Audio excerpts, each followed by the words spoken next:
માજી મુખ્યમંત્રી શંકરસિંહ વાઘેલા બારડોલી ખાતે આવ્યા હતા અને બારડોલી ખાતે ખેડૂત સમાજની અગત્યની બેઠકમાં હાજરી આપી હતી। આવનારા 5 તારીખે કિસાન નેતા રાકેશ ટિકેટની બારડોલી ખાતે કિસાન મહાપંચાયત યોજાવાની છે। જે કાર્યક્રમની પણ માહિતી આપી રાજ્ય અને કેન્દ્ર સરકાર પર શાબ્દિક પ્રહારો શંકરસિંહ વાઘેલાએ કર્યા હતા। દિલ્હી ખાતે ચાલી રહેલા કિસાન આંદોલનના પડઘા હવે ગુજરાતમાં પણ પડી રહ્યા છે અને ખેડૂતોને લઈને રાજ્યમાં પણ હવે સરકાર સામે વિવિધ કાર્યક્રમોની રણનીતિ બની રહી છે। આજે શ્રી ગણેશ થયા હોય તેમ સુરત જિલ્લાના બારડોલી ખાતે ખેડૂત સમાજ દ્વારા અગત્યની બેઠકનું આયોજન કરાયું હતું, જેમાં માજી મુખ્યમંત્રી શંકરસિંહ બાપુ બારડોલીની મુલાકાતે આવ્યા હતા અને ખેડૂત સમાજની બેઠકમાં હાજર રહેવા પામ્યા હતા।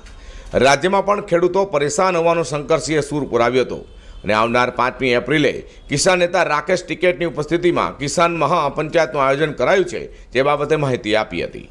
કિસાન મોરચો એ દિલ્હીમાં 120 દિવસ કરતાં વધારે સમયથી આંદોલન કરી રહ્યો છે।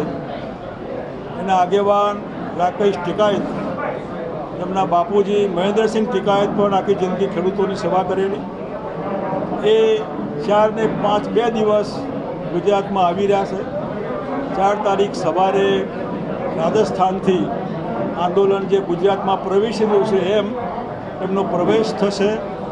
12 વાગે અંબાજીમાં માતાજીના દર્શન કરીને બનાસકાંઠાના ખેડૂતો જે મબલક બટેકા પકવે છે, જે બટેટા માટે જે તે વખતના બીજેપીના મુખ્યમંત્રી એવું કીધેલું કે એક બાજુ બટેટા નાખો, બીજી બાજુ ચિપ્સ નીકળશે જે સોનાના ભાવે વેચાશે, એ ખેડૂતો આજે રોડ ઉપર બટેટા નાખી રહ્યા છે। એ ટિકિટજી આગળ ઢગલો કરશે કે સાહેબ આ બટેટા જરા દિલ્હી વડાપ્રધાનને પહોંચાડજો અને આ સોનું તમને મુબારક, આ બટેટા અને ચિપ્સ તમને મુબારક। પાણીનો પ્રશ્ન પણ ભયંકર છે, એની પણ રજૂઆત સાંભળશે। પાલનપુરમાં સાંજે ઉમિયા માતાના દર્શન કરીને ત્યાં પ્રસાદી લઈને ગાંધીનગર રહેશે।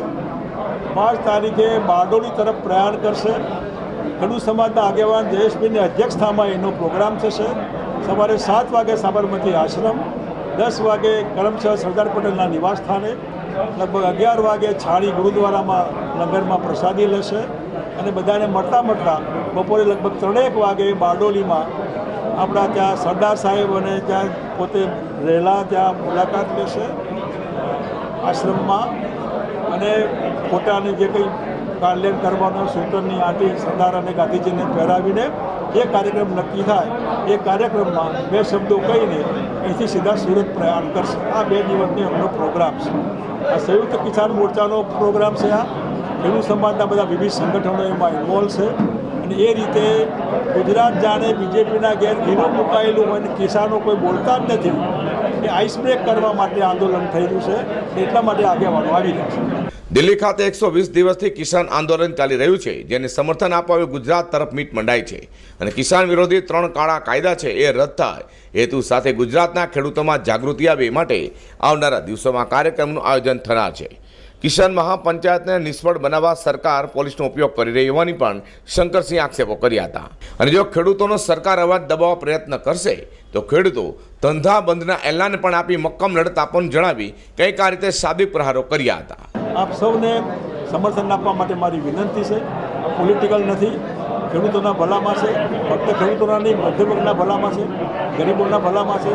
જગતનો તાત સાચા અર્થમાં જે જગતનો તાત કહેવાય, જ્યારે દુઃખી હોય તો જેનું અનાજ આપણા પેટમાં પડ્યું હોય, જેના દૂધ આપણા બાળકો પીતા હોય, ચા પીતા હોય, શાકભાજી ખાતા હોય, એ સમાજ દુઃખી હોય તો જે ગરીબ માણસ હોય, મધ્યમવર્ગનો માણસ, કોઈ પણ માણસ હોય, એ મધ્યમ વર્ગ બી આમાં ઇન્વોલ્વ છે, જેથી કરીને આ ફક્ત ખેડૂત નહીં, ખેત મજૂર નહીં, આખો સમાજ એક લાગણીથી આ આંદોલનને જોઈ રહ્યો છે, એ બી આમાં સમર્થન આપવાના છે। એ શબ્દો સાથે આપણે કંઈ આમાં પૂછવું કરવું હોય તો આપ મને પૂછો, એટલે પછી આગળ વાત કરીશું। ખેડૂત આંદોલનમાં 315 ખેડૂતોએ શહીદી વહોરી છે, ત્યારે તેઓના માનમાં શહીદ સ્મારક બનાવવાનું નક્કી કરાયું છે, જેના માટે દેશભરમાં મિટ્ટી સત્યાગ્રહ કરાયો છે અને દેશના વિવિધ ઐતિહાસિક સ્થળોએથી માટી લેવાય છે। ત્યારે બારડોલી પણ સત્યાગ્રહ માટે જાણીતો અહીંની પણ માટી લેવામાં આવી હતી। Yasser Kagzi, G20 news, Bardoli.